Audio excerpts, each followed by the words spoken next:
এসে ভগবান সামনে, ভগবান দাঁড়িয়ে আছেন, ভগবানকে অভিষেক করেছেন প্রথম। সুরভি গাইয়ের দুধ আর ঐরাবত হাতে নিয়ে এসেছিলেন মন্দাকিনীর জল, অভিষেক করেছেন। সেই অভিষেকের জল এখনও আছে বৃন্দাবনে, গোবিন্দকুণ্ড এখনও আছে, বিশাল পুষ্করিণী, কত জল আর দুধ ঢেলেছিলেন। তারপরে ভগবানকে স্তুতি করলেন, ভগবানের একটা নামকরণ করেছেন ইন্দ্র, গোবিন্দ রাখিল নাম, ইন্দ্র গোবিন্দ, গোবিন্দ তিনি সকলকে আনন্দ প্রদান করেন, গোবিন্দ, বিশেষ করে ইন্দ্র এবং গাভীকে। তারপরে তিনি প্রার্থনা করলেন, আমাকে ক্ষমা করে দেন। তখন ভগবান কৃষ্ণ বলছেন, ইন্দ্র, দেবদেবীর পূজা আমি দিয়েছি, দেবদেবী পূজা করতে আমি বিধান দিয়েছি, যারা আমার পূজা করবে না তারা দেবদেবীর পূজা করুক, কিন্তু তা বলে আমার বাবা তোমার পুজো করবে, আমার বাবার হাতে তুমি পুজো নেবে, এটা তো মেনে নেওয়া যায় না, এত বড় তোমার সাহস। তখন ইন্দ্র কাঁপতে কাঁপতে, সরি ইন্দ্র। তখন ভগবান ক্ষমা করে দিল। কিন্তু ইন্দ্র নিজেকে এত গিল্টি ফিল করলেন, অনুশোচনা, অনুতাপ, যে আমি ভুল করলাম তো করলাম কোথায়? ভগবানের চরণে। সেই অনুশোচনা করতে করতে করতে করতে ওই গদ্রুম দ্বীপে এলেন। গদ্রুম দ্বীপে সুরভি গাইকে নিয়ে, সেই জন্য জায়গাটার নাম সুরভি কুঞ্জ, ওইখানে তপস্যা করেছিলেন। তপস্যা করেছেন কিসের জন্য? না দাপর যুগে তো কৃষ্ণের চরণে অপরাধ হয়েই গেছে, কলিযুগে ভগবান আসবেন গৌরাঙ্গ রূপে নবদ্বীপে, আগে থেকে গিয়ে একটু প্রার্থনা করে আসি, তাবিজ বেঁধে আসি যেন অপরাধ না হয়, তাই তিনি এসেছিলেন। তখন মহাপ্রভু আবির্ভূত হয়নি, কিন্তু তার সামনে মহাপ্রভু কীর্তন সহযোগে দর্শন দিলেন। ইন্দ্র প্রণাম করলেন, বলে দেবরাজ আপনি এখানে স্বর্গ ছেড়ে? বলে প্রভু আর সম্মান করবেন না আমাকে, আমি একজন অপরাধী ব্যক্তি, আপনার চরণে বৃন্দাবন লীলায় অপরাধ করেছি, বলে আমি তো আপনাকে ক্ষমা করে দিয়েছি। বলে আপনি ক্ষমা করে দিয়েছেন, আমার হৃদয়টা শান্ত হচ্ছে না যে আমি কি করে এত বড় অপরাধ আপনার চরণে করলাম, আপনার ব্রজবাসী ভক্তদেরকে, আপনার পার্শ্বদেরকে এত হয়রানি করেছে। বলছে আপনি কি চাইছেন? বলে আপনি আমাকে আশীর্বাদ করুন, এই গৌর লীলা, নবদ্বীপ লীলা, কলিযুগের লীলাতে যেন আমি কোনো প্রকারের অপরাধ না করি যেন। ঠিক আছে, এই যে অনুশোচনাতে অপরাধ মুক্ত হয়। আমরা তো ধরুন নাম হটে থাকি, ঘরে থাকি, কিছু না কিছু অপরাধ লেগেই আছে, মন সবসময় আমাদেরকে ক্ষিপ্ত করে, কেউ কিছু বলে দিল তাতেই রেগে যাই, অপরাধ হয়ে যায়, কথা কাটাকাটি হয়ে যায়, কথা বলা বন্ধ করে যাই, দেখা বন্ধ করে দেই, তোমার নাম হটে যাব না, হয় না? তখন আবার নাম হট লিডার বা প্রভুরা গিয়ে সামাল দেয় যে ভুল ভ্রান্তি হবে, মিলেমিশে করুন, হ্যাঁ দুজনের দোষ আছে, দুজন দুজনের ক্ষমা চেয়ে নেন, ভুলে যান।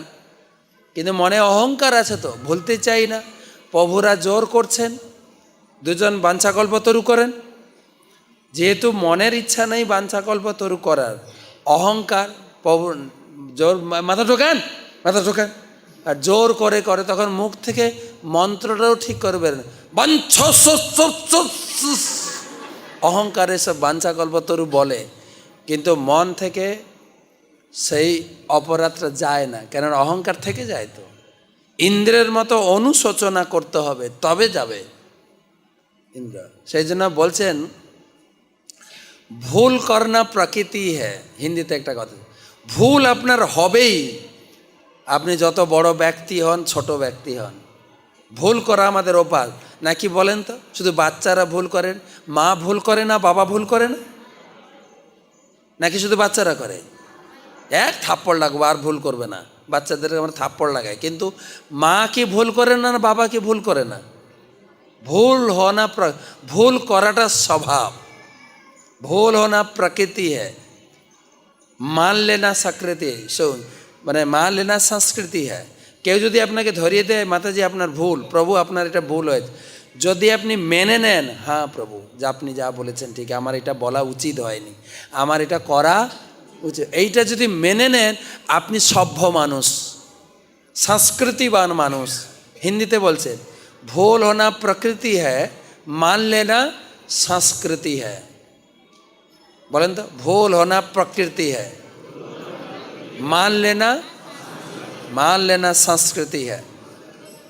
এবারে সুধার লেনা, এই যদি আপনি শুধরে যান, না এরকম ভুল করা উচিত না, আমি আর এরকম কোনোদিন এই কথা বলবো না, এইরকম আচরণ করছি, শুধরে নেন, সুধার লেনা প্রগতি হ্যায়। যদি শুধরে নেন, ভক্তি জীবনে ঝপঝপ করে উঠবেন উপরের দিকে। তাই ইন্দ্র দেখালেন, হে প্রভু আপনি আমাকে ক্ষমা করে দিয়েছেন, কিন্তু আমার হৃদয় থেকে সেই ত্রুটি যে আমি করেছি সেটা যাচ্ছে না। ভগবান বলেন, আমি তোমাকে আশীর্বাদ করি, এই কলিযুগে আমি কারোর অপরাধ নেব না, যার ভিতরে একটু প্রেম দেখো তাকে অকাতরে প্রেম দান করব।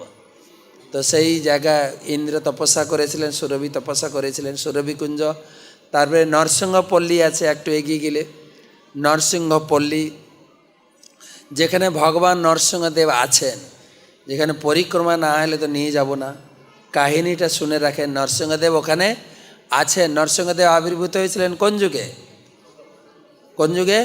সত্যযুগে, প্রহ্লাদের সামনে। প্রহ্লাদের উপর কে অত্যাচার করেছিল? তার নিজের বাবা। আমরাও অনুভব করি, যখন ভক্তিতে আসবো সব থেকে নিজের লোক বাধা দেবে। প্রহ্লাদ শিখিয়ে দিয়ে গেছেন যে কে বাধা দিয়েছিল? আমার নিজের বাবা। আমরাও তাই, স্ত্রী ভক্ত হলে স্বামী বাধা দেয় না? স্বামী ভক্ত হলে স্ত্রী বেঁকে বসবে, তোমাকে বিয়ে করে এসেছি নিরামিষ খাওয়ার জন্য। বাবাকে ফোন করবে, মাকে ফোন করবে, মা তোমার জামাই নাকি নিরামিষ খায়, বাস ডিভোর্স। ঠিক আছে। আবার স্বামী স্ত্রী ভক্ত তো আত্মীয় স্বজন না, আছে না? নিজের লোক বাধা দেবে। প্রহ্লাদের উপর অত্যাচার অত্যাচার অত্যাচার। একদিন বাবা বলছেন, এই ছেলেটা এত অত্যাচার করছিস, মরছিস না কেন? বলছে, বাবা মরবো কি করে, তোমরা যে যে প্রক্রিয়াগুলো ব্যবহার করেছো ওটা মরার মতো না। বলে কেন? তোমাকে বিষ খাইয়েছি। বলছে হ্যাঁ বিষ খাইয়েছ, কালকুট বিষ খাইয়েছি, তাও তুমি মরছো না। বলছে মরছি না কেন জানো? বিষ তো আমার মামা, আমাকে কী করে মারবে? বলছে বিষ তোমার মামা মানে? প্রহ্লাদ তো লক্ষ্মীকে মা বলছেন। লক্ষ্মীর জন্ম হয়েছে কোথা থেকে? লক্ষ্মীর জন্ম হয়েছে কোথা থেকে গো? লক্ষ্মী ভাণ্ডার নিচ্ছেন, লক্ষ্মীর জন্ম হয়েছে কোথা থেকে জানেন না? হ্যাঁ, কি লোক আপনারা। লক্ষ্মীর জন্ম হয়েছে কোথা থেকে? সমুদ্র থেকে। সমুদ্র মন্থনের সময় জন্ম হয়েছে। সমুদ্র হচ্ছে জগন্নাথের শ্বশুর বাড়ি, সেই জন্য সমুদ্রের পাশে থাকেন। পুরীর কাছে ছিলেন, উনি আবার দীঘায় চলে এসছে, বলে এখানে আসবো না কেন। তো সেই সমুদ্র হচ্ছে লক্ষ্মীর বাবা। তো লক্ষ্মীর জন্ম হয়েছে সমুদ্র থেকে, কিন্তু লক্ষ্মীর জন্মের আগে আর কারো করে জন্ম হয়েছে? জন্ম হয়েছে না? বিষের জন্ম হয়েছে, হলাহল বিষ। তা লক্ষ্মী যদি মা হয়, বিষ যদি লক্ষ্মীর ভাই হয়, কে হবে? কে হবে? আমাদের কলেজে বা স্কুলে ঠকেননি, আমি যে কতবার মার খেয়েছি জানেন না? ক্যাসের জন্য জানেন? জিজ্ঞেস করে বন্ধুরা, বলতো মামা মায়ের কে হয়? মার ভাই। ঠাস করে মেরে দেবে। মারলে করে ওই যে বলে মার ভাই।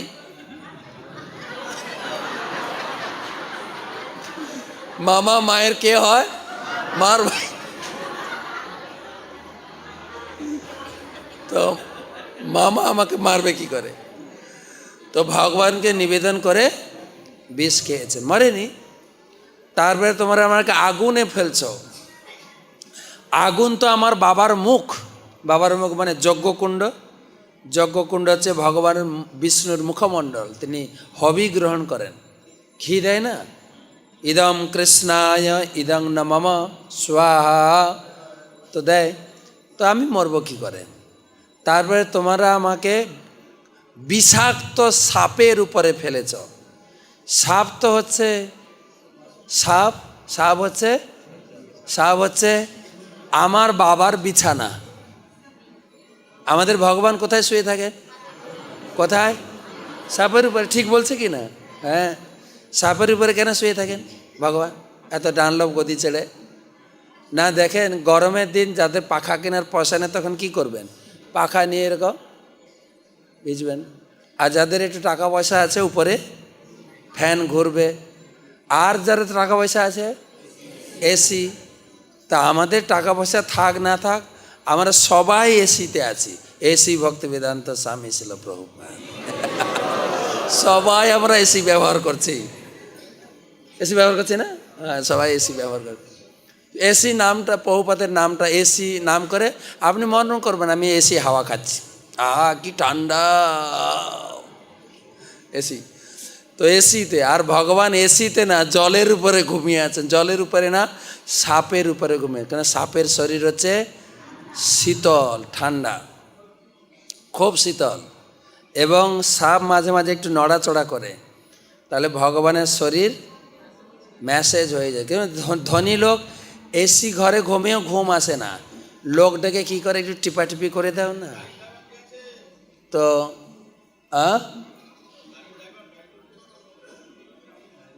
গাড়ি মানে সরাতে হবে দেখেন। তো ভগবান সাপের উপর শুয়ে আছেন কেন? ঠান্ডা।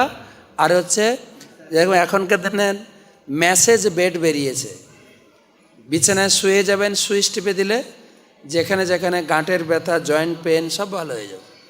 তো ভগবান সেই সাপের উপরে শুয়ে আছেন, নড়াচড়া করে সাপ, তখন ভগবানের শরীরটা দারুণ ঘুম হয়। কিন্তু একটা কথা মনে রাখবেন, আপনাকে বলে দিচ্ছি, হ্যাঁ ভালো করে ধ্যান দিয়ে শুনেন।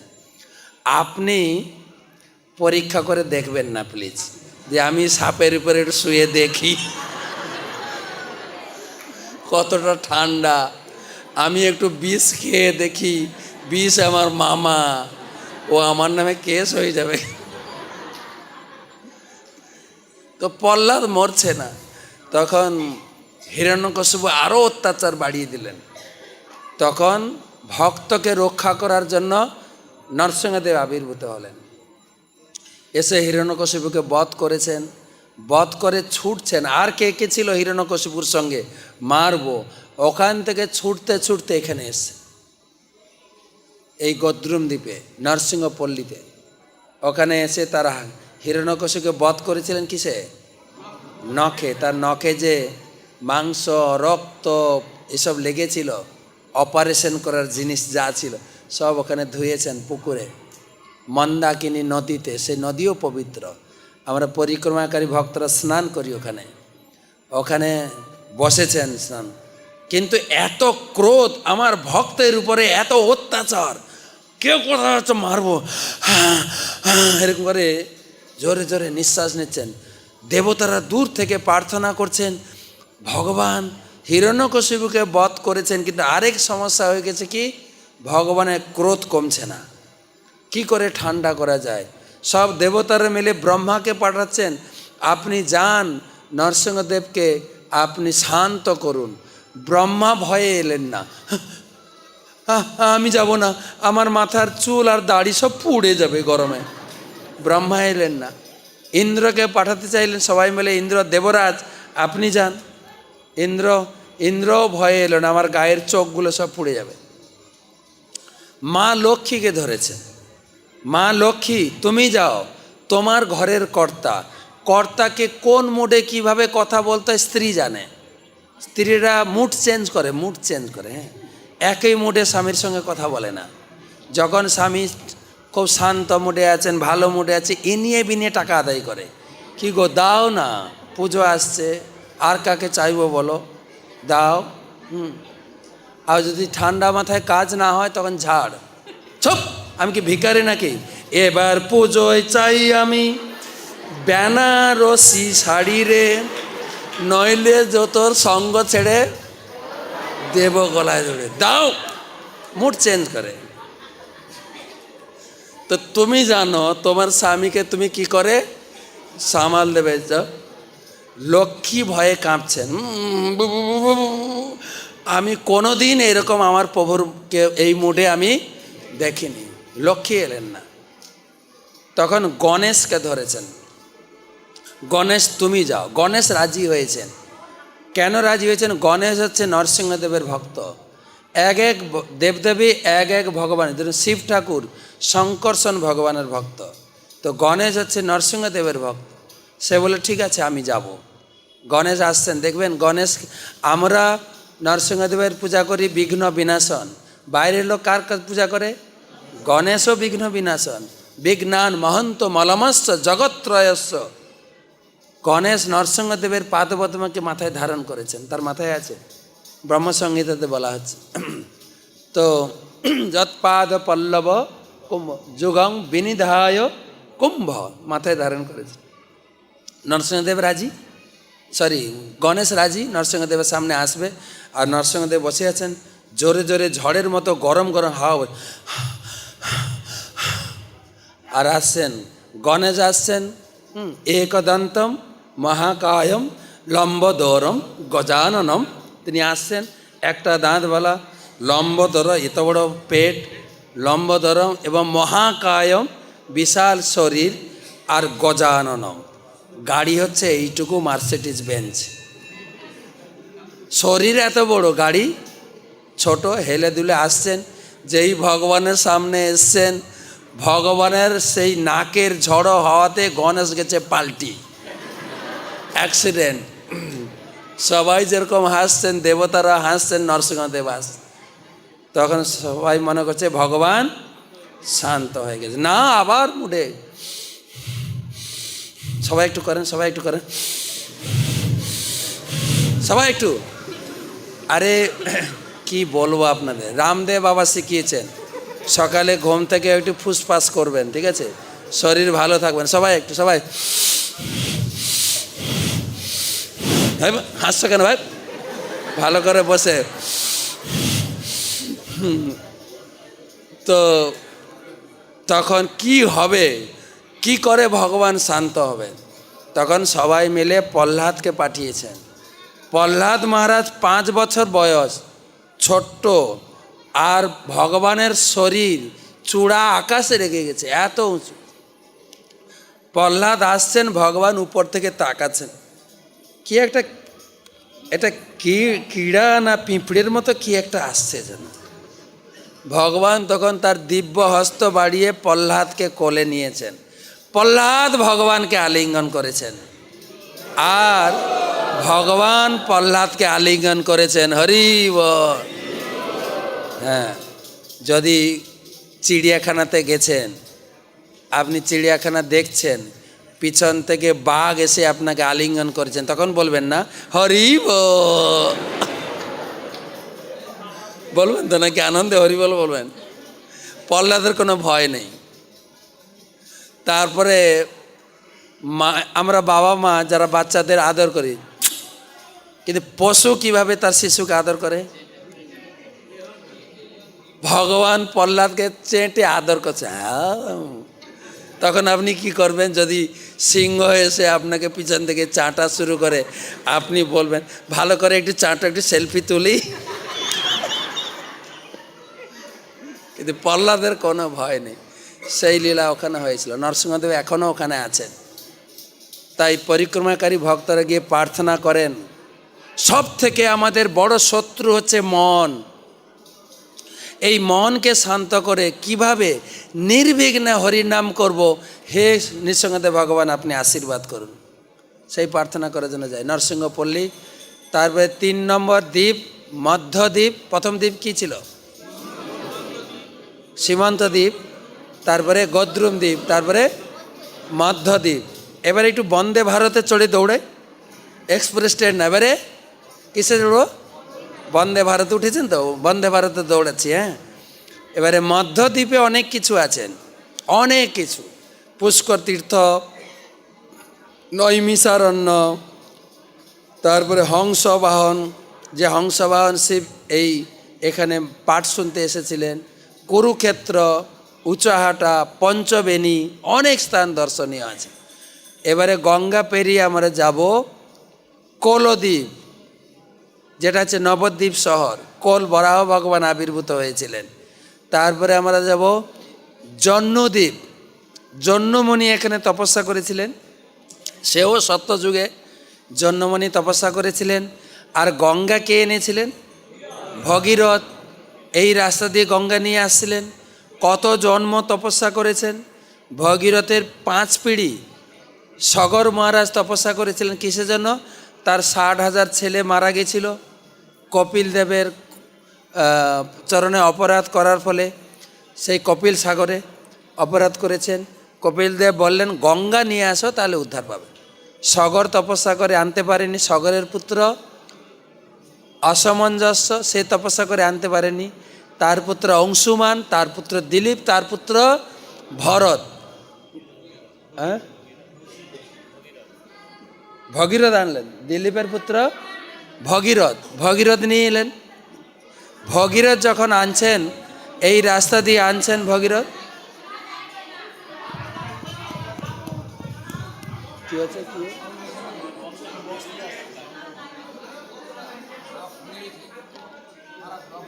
আমি শোনা যাচ্ছে? শোনা যাচ্ছে?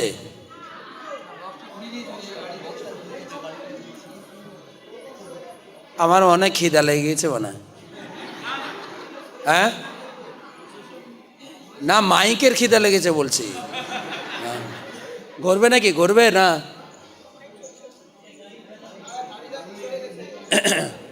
ওকে, যতটুকু শুনতে পারেন। শোনা যাচ্ছে না? শোনা যাচ্ছে? তো ভগীরথ নিয়ে আসছিলেন গঙ্গা, কত বাধা বিপত্তি পেরিয়ে যখন এইটা দিয়ে যাচ্ছিলেন। জন্যমণি তপস্যা করছিলেন, তো ভগীরথ আগে যাচ্ছেন শঙ্খ বাজিয়ে, আর পিছনে মা গঙ্গা বিশাল স্রোতস্বিনী হয়ে চলছেন। হ্যাঁ, কল কল ধ্বনিতে দেবী সুরেশ্বরী ভগবতী গঙ্গে ত্রিভুবন তালিনী তরল তরঙ্গে শঙ্কর মৌলি নিবাসিনী বিমলে মমমতি রাস্তাং তব পদকমল। গঙ্গা যাচ্ছেন, আর এত বড় জলের স্রোত, জন্যমণির আশ্রম কোষা কোষি সব ভাসিয়ে নিয়ে চলে গেছে। মণি বসছিলেন ধ্যানে, পরে দেখছেন জলে ভাসছি। এত জল, এ তো গঙ্গা, পবিত্র স্রোতস্বিনী গঙ্গা। কিন্তু মণি ঋষিরা খুব ক্রোধী। তখন কি করলেন? অঞ্জলি এরকম করলেন, 2 হাতে অঞ্জলি করেন। অঞ্জলি, অঞ্জলি, অঞ্জলি দিন, হাতে করেন। অঞ্জলিতে অঞ্জলি নিয়েছেন, করে রাখেন অঞ্জলি ওই 2 হাতে। অঞ্জলিতে পুরো গঙ্গাকে নিয়ে এসছেন, দিয়ে একটা চুমু দিয়েছেন পুরো গঙ্গা পেটের ভিতরে। গঙ্গাকে খেয়ে নিয়েছেন। কত বড় মণি ছিলেন। এদিকে গঙ্গা পেটের ভিতরে ঘুরপাক খাচ্ছে। ভগীরথ এগিয়ে গেছেন, পিছনে দেখে গঙ্গা নেই। গঙ্গা নেই, কোথায় গেলো? এই মুনি ঋষিটা খেয়েছে মনে হয়। দিয়ে এসে প্রার্থনা করছেন, আর এদিকে গঙ্গাও ভিতরে টকবক টকবক, ছেড়ে দেন আমাকে প্লিজ, ভুল হয়ে গেছে, সরি। ভিতরে তো কারোর কাছে ক্ষমা চাইতে গেলে, ভুল হওয়ার পরে ক্ষমা চাইতে গেলে 2টা উপায়। একটা উপায় হচ্ছে তাকে বাবা বলে স্বীকার করতে হবে, না হলে তাকে গুরু বলে স্বীকার করতে হবে। তো তখন যেরকম গদাধর পণ্ডিত পণ্ডরিক বিদ্যানিধির কাছে অপরাধ করেছিলেন, কি স্বীকার করলেন? গুরু রূপে স্বীকার করলেন। মা গঙ্গা ভগীরথকে স্বীকার করলেন বাবা বলে। বাবা মা বা গুরু সন্তানের অপরাধ গ্রহণ করেন না। তো সেই জন্য গঙ্গা জন্যমণিকে পিতা বলে স্বীকার করলেন। সেই জন্য গঙ্গার আরেক নাম জন্যমণির কন্যা জাহ্নবী। এই গঙ্গার নাম ভাগীরথী, এই গঙ্গার নাম জাহ্নবী। সেই জন্যমণির আশ্রমকে যাই আমরা, যে জন্যমণি হচ্ছেন ভীষ্মদেবের দাদু, তাই তো? গঙ্গার পুত্র ভীষ্ম, তাহলে জন্যমণি কে হবে? দাদু। ভীষ্মদেব এসেছিলেন নবদ্বীপে শিক্ষা লাভ করতে দাদুর কাছে, দাদুর কাছে পড়তে এসেছিলেন। তো কয়টা দ্বীপ হয়ে গেল? সব হয়ে গেল মনে নাকি? কয়টা হয়েছে? সীমন্ত দ্বীপ, গদ্রুম দ্বীপ, মধ্যদ্বীপ, কলদ্বীপ, জন্মদ্বীপ। তারপরে 6ষ্ঠ দ্বীপ হচ্ছে ঋতুদ্বীপ। 6 ঋতু আছে না? গঙ্গা যেরকম জল, গঙ্গার মূর্তি আছে, ঠিক সেই রকম ঋতুর মূর্তিও আছে। 6 ঋতু বসে মিটিং করছেন যে কার ঋতুতে ভগবান আসবেন। নিমাই তখন মায়ের পেটে, তো কার ঋতুতে আসবেন? তখন ঋতুদার বসে মিটিং করছেন, একজন হাত তুলছেন। প্রথম ঋতুটাকে গ্রীষ্ম। গ্রীষ্ম ঋতু বলছেন আমার ঋতুতে আসবে। বলছে কেন? তোমার ঋতুর বৈশিষ্ট্য কি? চারিদিকে পরিষ্কার পরিচ্ছন্ন শুকনো থাকে, হ্যাঁ, সেই সময় আসবেন। তখন বর্ষা ঋতু আসবে। বলছে না, বর্ষা ঋতুতে প্রভু জন্মগ্রহণ করবে। বলছে তোমার ঋতুর বৈশিষ্ট্য কি? বলছে দেখো শুকনো। আচ্ছা তোমরাই বলো না, গ্রীষ্ম ঋতুটা ভালো, ঘামের দুর্গন্ধ, পচা গন্ধ। যখন উপর থেকে বর্ষা হয় তখন সব কিছু গাছপালা হরাভরা হয়ে যায় না? কৃষকের মন আনন্দে নাচে, আমি ধান রোপণ করব, চাষ শুরু করব। মাছ তো লাফাতে শুরু করে, জলে না থেকে মাঠে এসে কি বলে ডাঙায় এসে সে মেয়েদের মতন ঠ্যাং তুলে নাচে। মাছ নাচে না বর্ষা হলে? কই মাছ দেখবেন তিড়িং তিড়িং করে লাফাতে শুরু করে, নাচে, মনের আনন্দে নাচে। বর্ষা ঋতুতে ভগবান আসবেন। খাল বিল পুকুর সব একদম জলে থই থই করে। তখন গ্রীষ্ম বর্ষা, তারপরে শরৎ। শরৎ বলা শুকে ছ্যা ছ্যা ছ্যা ছ্যা ছ্যা। বরং গ্রীষ্মটা ভালো। তোমরা বলো তো, বর্ষাটা, বর্ষার প্যাচ প্যাচে কাদা আর উপর থেকে বর্ষার জলের দুর্গন্ধ ভালো লাগে? বলো না, তো ভালো লাগে না। এসেছে শরৎ হিমের পরশ, লেগেছে হাওয়ার পরে।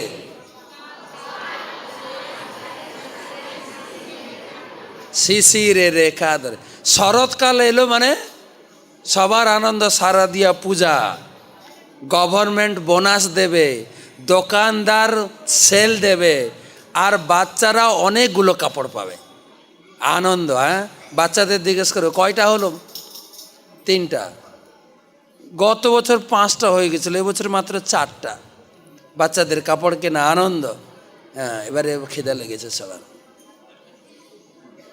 তো শরৎ ঋতুতে ভগবান আসবেন। শরৎ ঋতু তো তখন শরতের পরে হেমন্ত। সবাই ঝগড়া করছে, কিন্তু তখন ঋতু যে মন্দির পরিচালনা করছিলেন, মিটিং পরিচালনা করছিলেন কি না, সব ঋতুর রাজাকে বসন্ত ঋতু উঠে, এই চুপ চুপ, সব চুপ, তোমরা ঝগড়া করলে হবে না। তোমরা ঝগড়া করে আশা করলেও তোমার ঋতুতে ভগবান জন্মগ্রহণ করবে না। আমরা জন্মগ্রহণ করি কার ইচ্ছায়? আন্দাজে বলে ভগবানের ইচ্ছায়। আমাদের জন্ম হয় ডাক্তারের ইচ্ছায়। যখন কোনো মা গর্ভবতী হয়, ডাক্তার বলে দেয় ওই মাসে এত তারিখে তোর বাচ্চা জন্ম। ডাক্তার বলে কি না? কেউ ডাক্তার আছেন এখানে? ভালো ইনকাম ডাক্তারদের এটা। হ্যাঁ, ডাক্তার বলে দেয় কি, বলে দেয় কি না? ডাক্তার নাকি? ও বাবা, তো ডাক্তার বলে দেয়। আবার কখনো কখনো যদি দেখা যায় ওই তারিখে ওই ডেটে মায়ের প্রসব যন্ত্রণা আসেনি, ডাক্তারবাবু সিগনাল আসেনি তো, প্রসব মানে সিগনাল মানে যন্ত্রণা, সিগনাল হয়নি তো, তো 2 দিন পরে না ডেট দিয়েছি না, কাটো, না কাটলে তুমিও মরবে, তোমার বাচ্চাও মরবে। হ্যাঁ, ডাক্তারের ইচ্ছায় জন্মায়। আবার কখনো কখনো বাবা মার ইচ্ছায় জন্মায়, বাবা মার ইচ্ছায়। আমি বাংলাদেশে গেছিলাম, একটা ফ্যামিলি এসছেন, ছোট বাচ্চা নিয়ে প্রণাম করছে। বাচ্চাকে বলছি তোমার কি নাম? বলছে অভয়। বাহ, সুন্দর নাম তো, সুন্দর নাম রেখেছেন। বলছে হ্যাঁ, আসলে ওর জন্ম হয়েছে প্রভুপাদের জন্মের দিন। তাহলে তো আরও ভাগ্যবান। বলছে মহারাজ একটা ভালো কথা বলি, ওর জন্ম হতো 2 দিন পরে। আমি ডাক্তারকে বললাম আজকে প্রভুপাদের জন্মদিন, কেটে বের করে দিন। তো কখনো কখনো বাবা মার ইচ্ছায়ও জন্ম হচ্ছে, কিন্তু ভগবান কার ইচ্ছায় জন্মগ্রহণ করবেন? তার ইচ্ছায়। তো আমরা ঝগড়া করলে হবে? একটা কাজ করো, আমরা মহাপ্রভু যখন জন্মগ্রহণ করবে আমরা সবাই আসব মহাপ্রভুকে স্বাগত জানাতে, আরতি করতে, স্তুতি করতে। সেই 6 ঋতু ওখানে বসে মিটিং করে আলোচনা করছিলেন। সেই জন্য মহাপ্রভুর জন্মতিথি যে গৌর পূর্ণিমা, ওই সময় দেখবেন 6 ঋতু আসেন। একটু গরমও লাগে, একটু ঠান্ডা থাকে, একটু কুয়াশাও পাবেন। শরৎ বলে আমিও আছি, বর্ষা 2 ফোঁটা বর্ষা ফেলে দে, আমিও আছি, কিন্তু সব ঋতু 6 ঋতুকে পাবেন আপনি।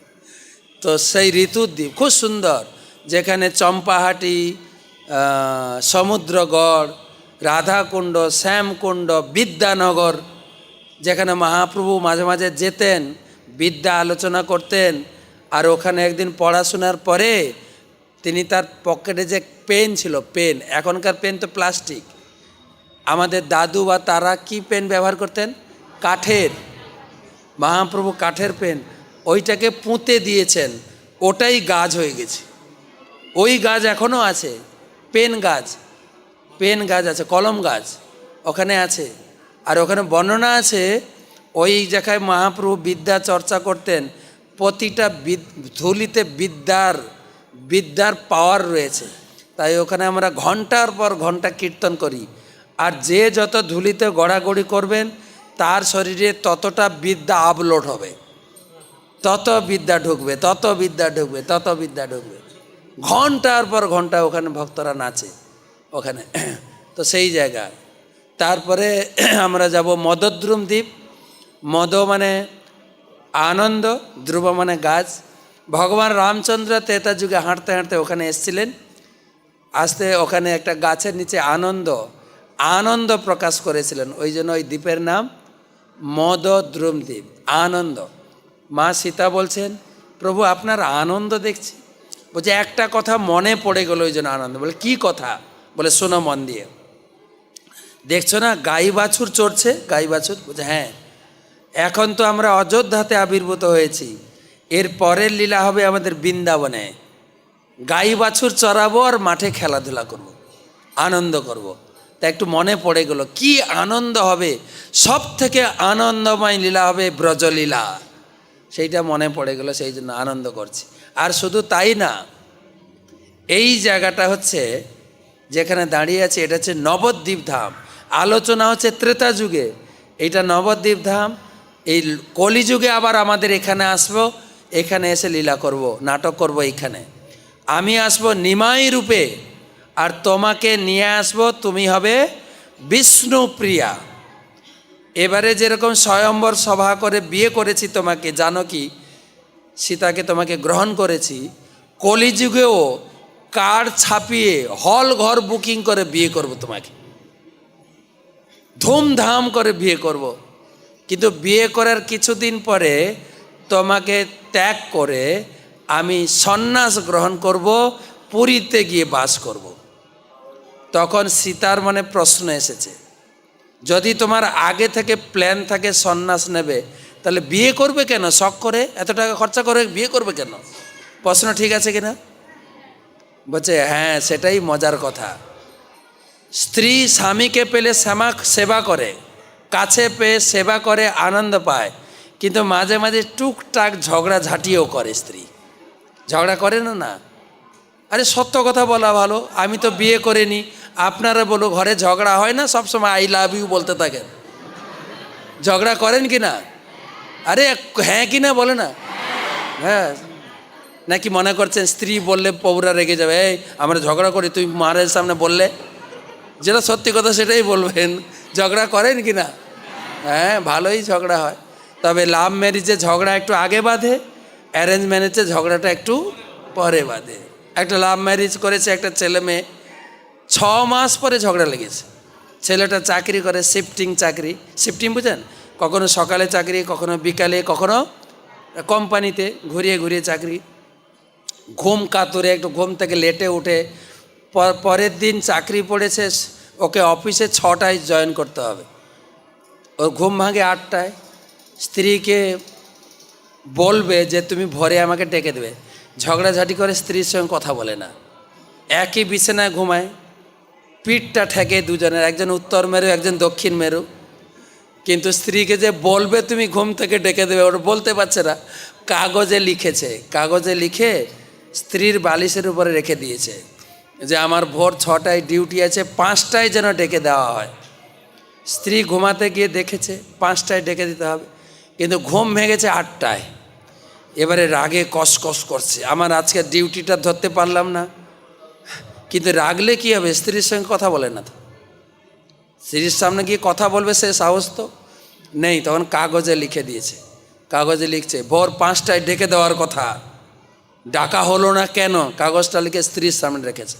স্ত্রী কাগজটা পড়ে বলছে ও তাই, স্ত্রীও লিখছে আমি তোমাকে ভোর 5টায় ডেকে দিয়েছি, তোমার বালিশের নিচে দেখো।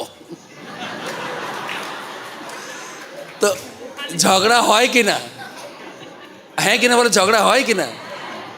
কিন্তু স্বামী যখন বাইরে যায়, ধরুন আপনার বাড়ি মেদিনীপুরে, স্বামী আছে ব্যাঙ্গালোরে, বোম্বেতে আছে না অনেকের, কেউ বিদেশে আছে, তখন আর ঝগড়া লাগে না। কিন্তু প্রতিদিন 2-3 বার স্বামীর সঙ্গে কথা না বললে হয় গো। রাত্রে ফোন করবে স্ত্রী, কি গো তুমি আজকে ভুলেই গেলে, একবার কথা বললে না তো। সারাদিনে কতবার কথা বলে। ঘরেও আপনার ঘর থেকে হয়তো আপনার ঘর কাঁথিতে, হ্যাঁ চাকরি করা হয়তো এগরাতে, ফোন, বা 7 মাইলে চাকরি করে ফোন, কি গো জলটা দিয়েছি খেয়েছো তো, খেয়ে নাও, শরীর খারাপ করবে। কি গো টিফিনটা দিয়েছি খেয়েছো তো, খেয়ে নাও, অনেক আগে খেয়েছো, গ্যাস হয়ে যাবে, আই লাভ ইউ, খেয়ে নাও একটু।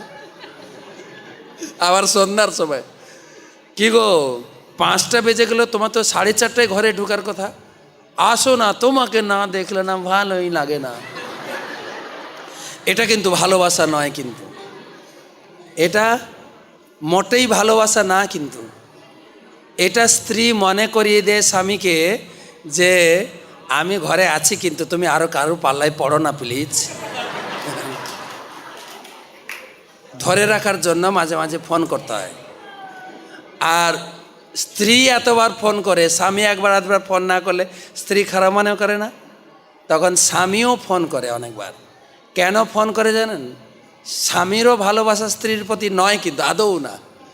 ফোনটা করে ঘরে অন্য কেউ রাবণ ঢুকে যাচ্ছে না তো। তো দূরে চলে গেলে ভালোবাসাটা বাড়ে। তাই ভগবান রামচন্দ্র বললেন, এখানে তো তুমি আমার সেবা করবে, যখন আমি তোমাকে ত্যাগ করে পুরীতে চলে যাব, আমার প্রতি তোমার ভালোবাসা বাড়বে। বিরহ সেবা, এই সেবা জগৎকে শেখানোর জন্য আমি পুরী চলে যাব। তো কমপ্লিট তো হয়ে গেল না? আর আছে অনেক টাইম হয়ে গেছে, হ্যাঁ আর বাকি আছে, আর খিদা লেগে গেল তো আমার। ওকে, আর তাড়াতাড়ি আর একটু, এবারে প্লেনে দৌড়াবেন, প্লেনে। রুদ্রদ্বীপ, গঙ্গা পেরিয়ে আমরা যাব রুদ্রদ্বীপ। রুদ্রদ্বীপে রুদ্র ভগবান তপস্যা করেছিলেন। তারপরে লাস্ট দ্বীপ হচ্ছে অন্তর্দ্বীপ। দেখতে মিলছে কিনা? সীমন্ত দ্বীপ, গদ্রুম দ্বীপ, মধ্যদ্বীপ, কোলদ্বীপ, জন্মদ্বীপ, ঋতুদ্বীপ, মদদ্রুম দ্বীপ, রুদ্রদ্বীপ, জোরে অন্তর্দ্বীপ, যেখানে আমরা বসে আছি। এটা অন্তর্দ্বীপ কেন নাম হলো? অন্তর্দ্বীপ, যেরকম ইন্দ্র এসে তপস্যা করলেন, ব্রহ্মা এসে এখানে তপস্যা করেছিলেন। ব্রহ্মাও ভুল করেছিলেন। কি ভুল করেছিলেন? ভগবানের বাছুর আর গোপ সখাকে চুরি করেছিলেন। তারপরে পরীক্ষায় ফেল হয়ে গেলেন ব্রহ্মা। ভগবানের কাছে ক্ষমা চেয়েছেন, ভগবান ক্ষমা করে দিয়েছেন, কিন্তু ব্রহ্মা সন্তুষ্ট হলেন না যে আমি ভগবানকে ডেকে নিয়ে এলাম, আবার ভগবানের চরণে অপরাধ করলাম। ব্রহ্মা এখানে এসে কলিযুগের শুরুতে তিনি তপস্যা করলেন। বৃন্দাবন লীলায় অপরাধ হয়ে গেছে, এই কলিযুগে গৌর লীলায় যেন অপরাধ না হয়, এখানে এসে তপস্যা করলেন।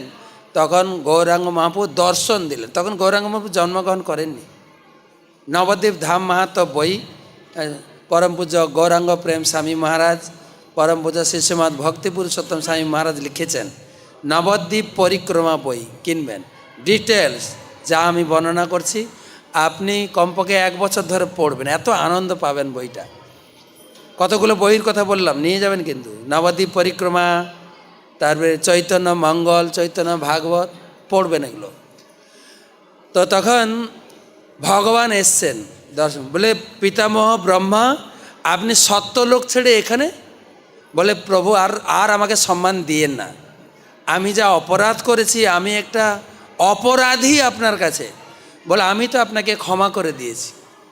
বলে ক্ষমা করেছেন, কিন্তু আমি ক্ষমার যোগ্য নই, আমি একটা অযোগ্য ব্যক্তি, বারবার অপরাধ করি। কেন অপরাধ করি?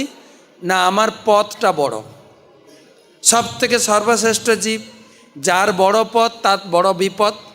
ধরুন আমাদের সেবক স্বামী গুরু মহারাজ বলেন, রাস্তায় হাঁটতে হাঁটতে কোথাও হোঁচট লাগলে পাটা একটু ছিঁড়ে গিয়ে রক্ত বেরোবে, যদি দোতলার উপর থেকে পড়িস হাড় গোড় ভাঙবে, যদি 10 তলার উপর থেকে পড়িস হরি বল।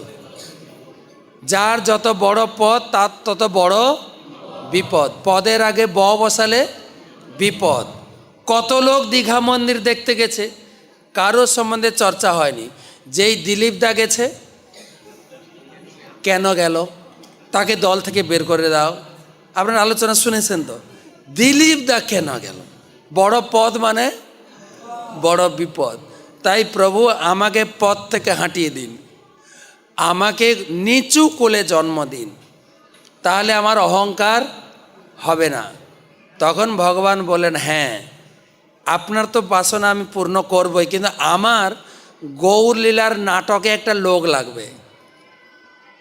আপনাকে জন্ম দেব যবন কুলে, আপনার নাম হবে, আপনাকে দিয়ে লক্ষ নাম জপ করাবো, আপনার নাম হবে নামাচার্য হরিদাস। মহাপ্রভু ব্রহ্মার অন্তরের বাসনা পূরণ করেছিলেন, সেই জন্য এই দ্বীপের নাম অন্তর্দ্বীপ। আবার বলা হয়েছে মহাপ্রভু তার অন্তরের কথা ব্রহ্মার কাছে ব্যক্ত করেছিলেন, আমি কলিযুগে হরি নাম প্রচার করে জীব উদ্ধার করব। সেই জন্য এই দ্বীপের নাম মহাপ্রভুর অন্তরের কথা, ব্রহ্মার অন্তরের বাসনা, দুটো যোগ হয়েছে। তা আমাদের গুরু মহারাজ বলেন, যারা মায়াপুরে আসবে যোগপীঠে যাবে, যোগপীঠে গিয়ে মহাপ্রভুর কাছে অন্তরের কথা ব্যক্ত করবেন, আপনার অন্তরের বাসনা মহাপ্রভু অন্তর্যামী রূপে পূরণ করবেন। তো যাওয়ার আগে এই নিম গাছের গোড়ায়, এই মন্দিরটা এখন বন্ধ আছে, নিম গাছের গোড়ায় যেখানে মহাপ্রভু জন্মগ্রহণ করেছিলেন, নিমাই নিম গাছের সেই নিম গাছ, সেখানে কুটিরে বাবা মা জগন্নাথ মিশ্র সচিমাতা কোলে নিয়ে বসে আছেন, সেখানে প্রার্থনা করবেন, নিমাইয়ের সেবার জন্য দক্ষিণা দেবেন। সবাই দিয়ে যাবেন নিমার সেবার জন্য, দক্ষিণা দেবেন।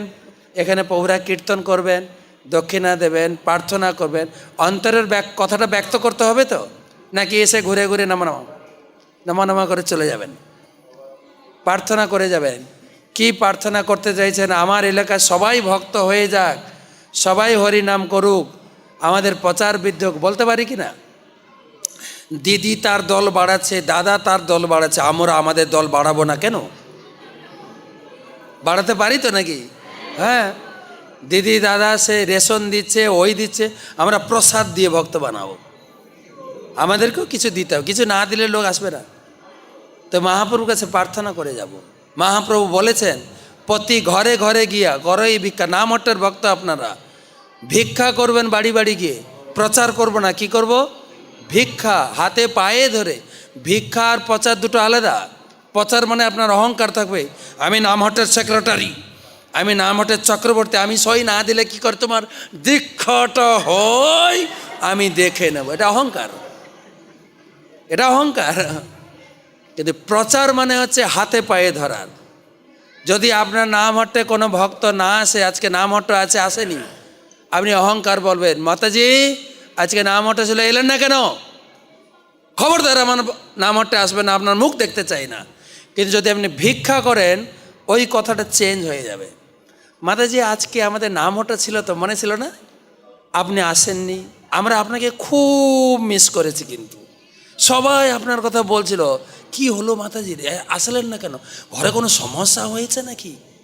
ঠিক আছে, আমি পরে ফোন করব। তারপরে আপনি ফোন করে যখন জিজ্ঞাসা করবেন এই কথা, সেই মাতাজি আপনার নামটা আসবে কি না? পরে নামটা কিন্তু আপনি আসেন, সত্যি আপনাকে অনেক মিস করেছে, প্লিজ প্লিজ। কোনটা কার্যকরী বলেন? কোনটা, ভিক্ষা না প্রচার? মহাপ্রভু টিক্স দিয়েছেন ভিক্ষা, আর আপনারা করছেন প্রচার। না, ভিক্ষা করবেন, ভিক্ষা হাতে পায়ে ধরে প্রত্যেকটা লোককে, তবে না নামহট্ট প্রচার করে। আর আপনি যদি মনে করেন পূর্ব মেদিনীপুর থেকে 4,500 লোক এসে গেছে, বিশাল, আর লোক নেই। আমরা ডায়াগনোসিস করে দেখেছি বাংলায় যত হিন্দু আছেন 2% লোককে ধরতে পেরেছে, মাত্র 2% লোক ভক্ত হয়েছে। এখনো আমাদের কাজ রয়েছে 98% লোককে ভক্ত করা। প্রত্যেকে যদি চেষ্টা করেন একটা লোককে ভক্ত করবেন, মাসে একটা লোককে মালা দেব, একটা গীতা দেব। মাসে কয়জন? একজন। 12 মাসে 12 জন। পরের বছর যখন সম্মেলনে আসবেন 4,500 ইন্টু 12 হিসাব করেন, 60,000 লোক নিয়ে আসবেন। আনবেন তো না? কত আসতে এই সাহস না। আর জোরে জোরে দেখা যায় হরি বল কিনা, দেখা যায়। করবেন, এই প্রার্থনা করে যাবেন। শেষমেশ একটা শ্লোক বলি। আমাদের বসে বসে আমরা পরিক্রমা করালাম।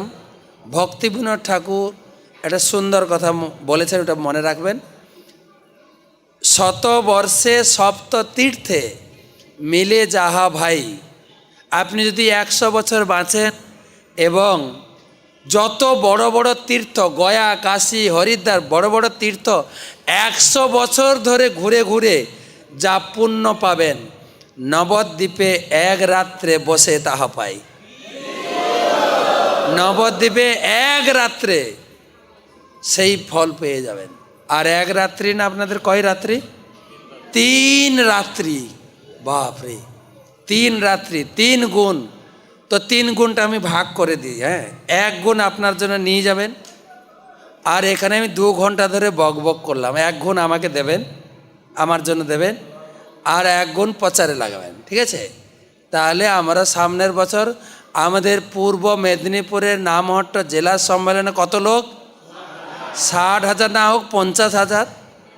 আমাদের সামনে বিল্ডিং তৈরির কাজ শুরু হয়ে যাবে, বন্যা গেলে আমরা 50,000 লোক রাখতে পারবো। আপনি ভয় এবার ঘাম ছোটাবেন না। মহারাষ্ট্র বলে দিল লোক রাখবো কোথায়? আমরা রাখবো, খাওয়াবো, আপনাকে চিন্তা করতে হবে না। কত হাজার লোক? 50,000 লোক নিয়ে আসবেন। হরি বল। সবাইকে অশেষ ধন্যবাদ জানাই। হরে কৃষ্ণ। কাজ যেটা দিলাম, আপনার সবাই মহারাজ ওখানে অপেক্ষা করছেন, নিমাইয়ের সেবার জন্য দেবেন, চরণামৃত পাবেন। তারপরে আর এখানে একটা গান করতে হয়, শ্রীকৃষ্ণ চৈতন্য প্রভু দয়া করে মোরে, যেটা আমরা মন্দিরে গাই, বাড়িতে গাই, সেটা মহাপ্রভুর জন্মস্থানে গাইবেন। মহাপ্রভু এখানে 24 বছর ছিলেন। আপনি 24 দিন থাকুন, 24 ঘন্টা থাকুন, তা না হয় 2 ঘন্টা, অত অধৈর্য নেই। আরও 10 মিনিট থাকেন, প্রার্থনা করেন আকুল ভরে।